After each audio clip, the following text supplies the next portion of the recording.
Welcome back, everyone. Happy Tuesday, everybody. I hope you're all having an amazing week so far. Now, given that we're not far off from the official release date of Indiana Jones 5, The Dial of Destiny, we also have people out there like Jon Favreau and Dave Filoni really attempting to course-correct the Star Wars franchise. So Lucasfilm right now is in a standstill. You know, they really are in a very tough spot between what's going on with Indy 5 and the downfall of the Indiana Jones franchise, as well as carrying all that weight to rebuild the Star Wars franchise. This is Mike Zero. Subscribe if you're new and like this video to see future updates. I'm also on Twitter at Mike01. I thank you all so very much for the great and kind support. And let's get into exactly what type of situation right now George Lucas is and has been in revolving around Indy 5. Now, you guys may or may not know, we talked about this a couple of days ago. Disney twisted George Lucas's arm to attend the world premiere in Hollywood for Indy 5 because, of course, he's on the payroll, helping John and Dave with the Star Wars franchise, and how they wanted him to basically serve as a good image for the final film of the Indiana Jones franchise, starring Indiana himself by Harrison Ford. And so they really needed George there. They really pushed him to go, and that's why he did not crack a smile. He was very much, just standing there, acting like he didn't want to be there. I mean, the footage is there. We've talked about this several times, and it's just sad to see the way he was at the Indy 5 world premiere. But moving on to the thing about what happened behind closed doors over the course of the past couple of months, several months I must add, regarding Indy 5 and the Indy 5 ending specifically. Now, with George Lucas having a very tough time with the decisions that were made for Indy 5 behind closed doors, one thing in particular that Lucas has been very upset about has much to do with the Indy 5 ending that was destroyed by Kathleen Kennedy herself. Now, one big development involves that Lucas had an agreement with both Kathleen Kennedy and James Mangold that the ending of the film was going to feature Short Round as an adult to reunite with Indy somewhere in China.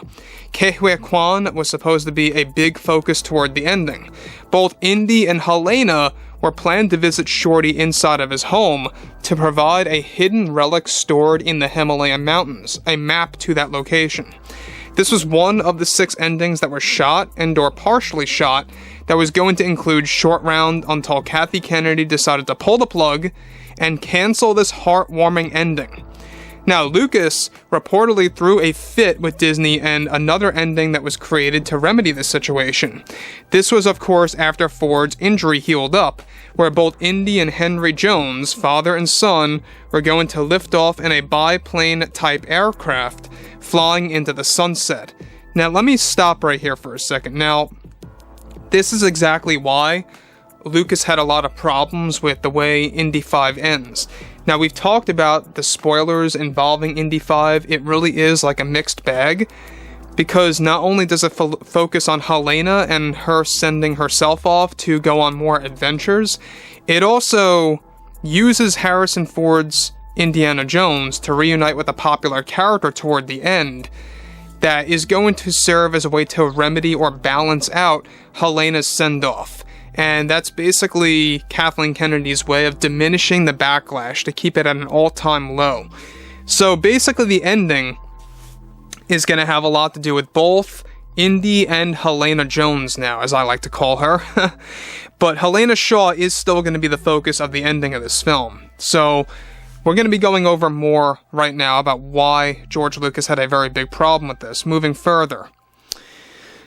Now, Henry Jones was most likely a vision in Indy's mind, with the popular Indy theme playing over as the plan, of course, of having the plane fly toward the sunset, leaving Helena and Teddy behind on the ground. However, as shocking as it may seem, Kathy decided to also pull this ending and cancel it, as she felt it was abandoning Helena and axing the tease of the upcoming sequel or sequels to star Helena, Shaw, and Teddy.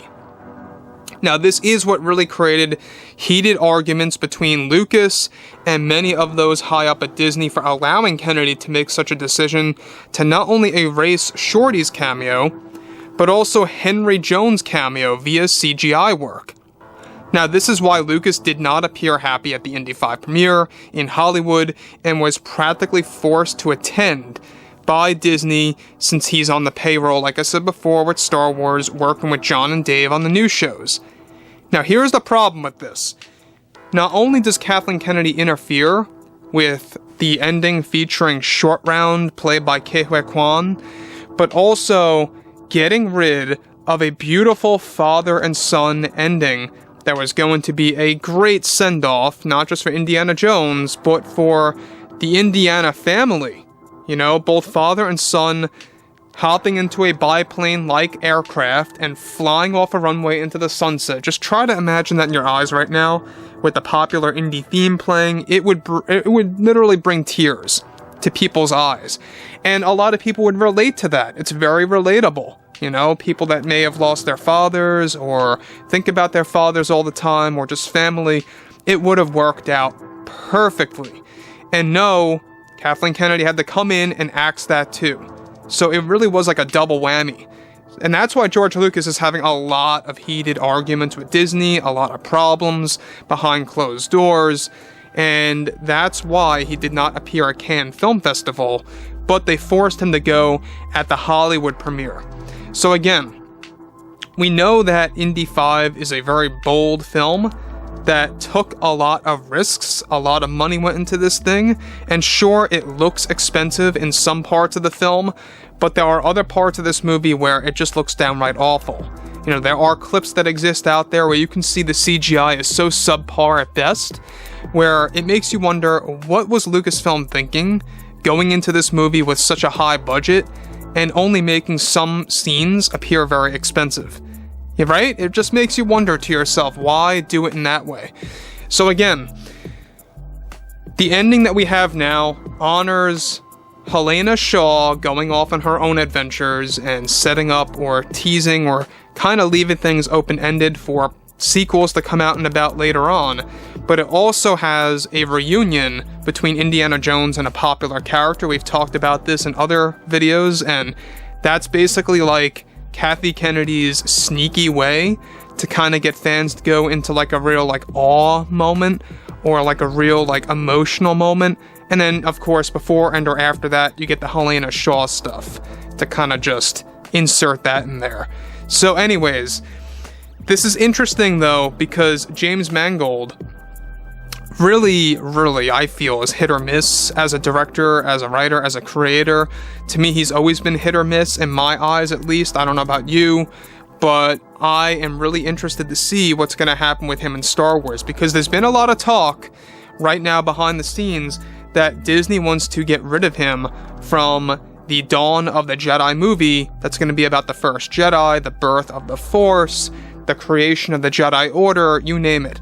So guys, interesting stuff for sure, and I would love to hear your take on this below in the comments about those two endings that Kathy Kennedy destroyed and just dismantled, and that really created George Lucas to go into a lot of arguments. So guys, drop a comment below, fill me in below what you all had to say about this, and if you guys did enjoy the content for today, make sure to drop a thumbs up on this video to support the channel, and I will catch you guys next time.